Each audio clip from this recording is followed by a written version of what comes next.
If you're running your first Boston in a few weeks, this video is for you. Here's 3 tips from someone who's 3 for 3 running PRs at the Boston Marathon. Tip number 1 is know your goal going in. By goal, I don't mean time goal, although great if you already kind of know that.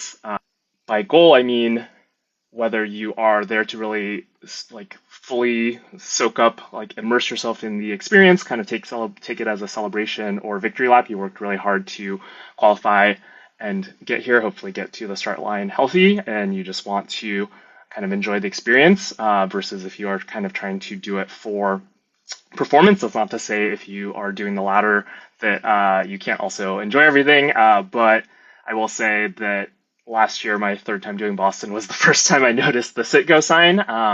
And I think there's just so much happening. There's so many activations, there's a lot of energy. And if you try to go to everything and kind of do all that stuff leading up to it, it's hard to perform. So you really just have to know going in, decide ahead of time whether your number 1 goal is to enjoy the experience or for performance.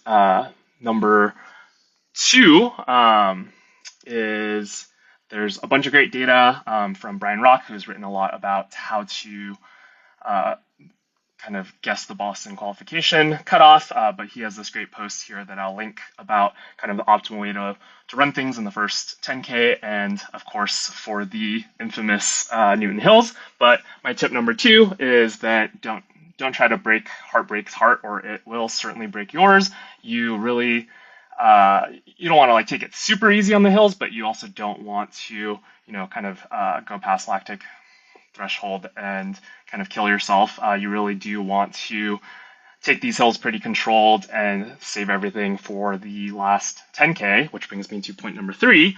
The last 10K, this is really fun if you have legs to run. So my tip for the last 10K is to try to beat your bib.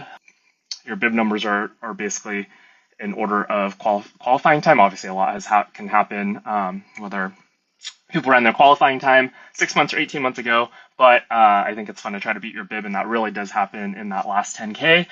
You have this downhill here and then some nice rollers, and if you really do a good job of taking the first 10K kind of easy, it's really fun to run that last 10K.